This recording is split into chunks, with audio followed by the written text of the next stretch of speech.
नमस्कार दोस्तों, कैसे हैं आप लोग। उम्मीद करता हूं आप लोग बहुत अच्छे होंगे और आपकी तैयारी बहुत अच्छे से चल रही होगी। जैसे कि आपको पता है कि यूपी ट्रिपल से जुड़े सभी अपडेट हम लेकर आपके सामने उपस्थित होते हैं।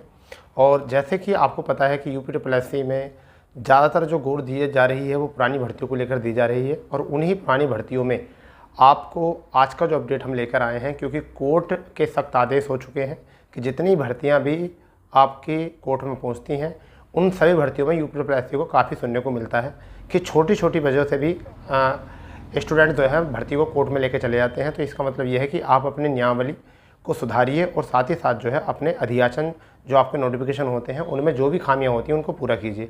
आगामी जितने भी नोटिफिकेशन हैं उन सब पर यही काम चल रहा है कि जितने भी नोटिस रुके हुए हैं उन पर उनका अधियाचन सही तरीके से, उनकी शैक्षणिक योग्यता को सही तरीके से, सारी चीज़ें जो हैं आपको सही तरीके से करके रखनी है।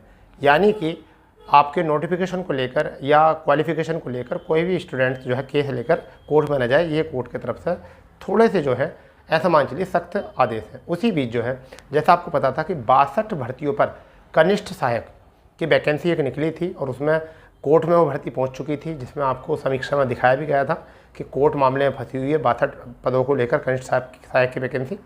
और ऐसा होता है ना, कनिष्ठ सहायक की वैकेंसी जो है अलग अलग क्यों निकलती हैं। जैसे 1262 कनिष्ठ सहायक, फिर 62 कनिष्ठ सहायक और 5512 कनिष्ठ सहायक। तो इसमें यह था कि अलग अलग विभाग जब उनको कनिष्ठ सहायकों की ज़रूरत होती है तो अपना अधियाचन जो है वो यूपी ट्रिपल के पास भेजते हैं और उसी कंडीशन बस जो है यूपी ट्रिपल अधियाचन निकाल रहा था, नोटिफिकेशन निकाल रहा था। इसी बीच जो थी 62 भर्तियों में जो था 8 पदों को लेकर जो है मामला चल रहा था। तो रिट यानी कि याची की बात सुनते हुए कोर्ट ने, सुप्रीम कोर्ट या कोर्ट में किसी को नहीं बोल रहा हूँ यहाँ पर, यानी कोर्ट ने सुनते हुए याची की बात को 8 पदों को जो है क्या कर दिया गया है, निकाल दिया गया है। क्योंकि जब नोटिफिकेशन होता है तो उसमें लिखा हुआ होता है कि आपके पदों को बढ़ाया और घटाया जा सकता है। तो उसमें जो है आपके 8 पदों को रोक लिया गया है और अब जो मुख्य परीक्षा होगी वो 54 पदों को लेकर ही होगी। ना अभी शॉर्ट लिस्ट आई है, ना इनकी मुख्य परीक्षा आई है, ना कुछ है, मतलब अभी उसके बारे में कुछ नहीं है। बट ये जो है कि मुख्य परीक्षा जो होगी वो कितने पदों पर होगी, 54 पदों पर होगी। उन 8 पदों की रिक्ति जो है वो बताई गई है। बहुत सारे बच्चे कॉल कर रहे थे कि सर इसका एग्ज़ाम कब होगा। इसके एग्ज़ाम के बारे में भी कोई जानकारी नहीं आई है कि एग्ज़ाम कब होगा। हाँ, ये है कि भर्ती कोर्ट से बाहर आ गई है। बहुत सारे बच्चे पूछते थे सर भर्ती को क्या हुआ। भर्ती जो है वो कोर्ट से बाहर आ गई, ये आपको बहुत अच्छी खबर है।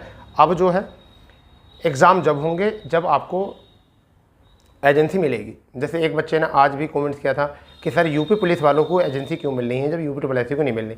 तो बेटा ये एक बात मैं आपको बताना चाहूँगा, यूपी ट्रिपल जो है वहाँ पर कम फॉर्म पड़े हुए होते हैं, समझ गए नहीं। कहीं पर 2,43,000 बस इसमें शॉर्ट लिस्ट किए हुए हैं बच्चे, वो भी जूनियर स्टैंड में। और सब में किसी में 69,000, किसी में 80,000, किसी में 25,000, किसी में 6,000, किसी में 8,000, किसी में 12,000। तो 8, 6,000, 25,000, 30,000 के लिए बहुत बड़ी कम एजेंसी तो नहीं आएगी एग्ज़ाम कराने के लिए। 1% अगर बड़ी एजेंसी आ भी गई तो भाई समझो इस बात को, अगर थोड़ा सा ऊंची नीच हो गई तो बदनामी बहुत ज़्यादा हो जाएगी, शेयर मार्केट उसकी कम हो जाएगी, यानी कि शेयर वैल्यू हो जाएगी, कम हो जाएगी, अरबों रुपए का उसको नुकसान हो जाएगा।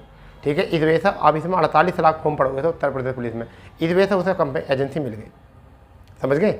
बड़ा एग्ज़ाम कराने के लिए कोई दिक्कत नहीं, TCS करा सकती है, कोई भी एग्ज़ाम करा सकती है बड़ा। अगर उसमें लाखों में फॉर्म पड़े हुए हों, 25-26 लाख, 10 लाख, 15 लाख इतने फॉर्म पड़े हुए हों तो TCS करा देंगे। क्या पहले यूपी ट्रिपल में एग्ज़ाम नहीं होते थे, एजेंसी मिलती थी। क्यों? क्योंकि पहले जब यूपी पैट नहीं था तो यहाँ पर क्या होता था कि फॉर्म ज़्यादा पड़ते थे, 5 लाख, 10 लाख, 8 लाख पड़ते थे और समय पर एग्ज़ाम भी होते थे और आपको कंपनियाँ मिलती थी, एजेंसी मिलती थी। परंतु अब जब से यूपी ट्रिपल में पैट आया है, जब से कम फॉर्म की वजह से कोई भी एजेंसी आना नहीं चाहती, क्योंकि आ जाए फिर ऊपर से जो है बदनामी भी झेलनी पड़ती है, पेपर लीक हो गया या पेपर ऐसा हो गया।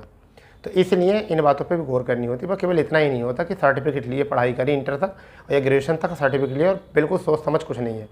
तो ये समझ है इसकी, ठीक है भाई। आगे और मैं आपको बताना चाहूँगा, इन पदों की भी कोई अभी जानकारी नहीं है, अभी 5512 वाले की भी कोई जानकारी नहीं है, ठीक है। जब तक एजेंसी क्लियर नहीं होगी, जब तक कोई भी एग्ज़ाम की बात नहीं होगी। यूपी ट्रिपल में एक काम और चल रहा है, यूपी PCL के साथ जो है समझौता हुआ है, बातचीत हुई है। अब देखो उस बातचीत से क्या निकलता है निष्कर्ष, अभी कुछ नहीं कह सकते। यूपी PCL में बड़े विज्ञापन देखने को मिल सकते हैं, परंतु यूपी ट्रिपल के साथ बात हुई है। अब ये पता नहीं क्यों मीटिंग हुई है, क्या मामला था, क्या एक साथ एग्ज़ाम कराना है, मुख्य परीक्षा की जिम्मेदारी देनी है या यूपी PCL को जो एग्ज़ाम जिम्मेदारी देनी है, अभी पता नहीं। मगर यूपी PCL या यूपी ट्रिपल में कुछ बात हुई है जो मीटिंग हुई है उस मीटिंग का भी खुलासा नहीं हुआ है, सब अनुमान लगा रहे हैं, ये हो सकता है, ये हो सकता है, ये हो सकता। जैसे भी खबर आएगी आपको बता दिया जाएगा, ठीक है। तो अगर आप भी चाहते हैं चैनल से जुड़ी सभी जानकारी लेना, तो ये चैनल आपको सारी ऑथेंटिक न्यूज़ देता है, चाहे देर से देता है, कैसे भी, सब पूरी जानकारी आपको ऑथेंटिक मिलती है, ठीक है। तो मिलते हैं ऐसी जानकारी के साथ, जब तक के लिए जय हिंद, जय भारत, वंदे मातरम।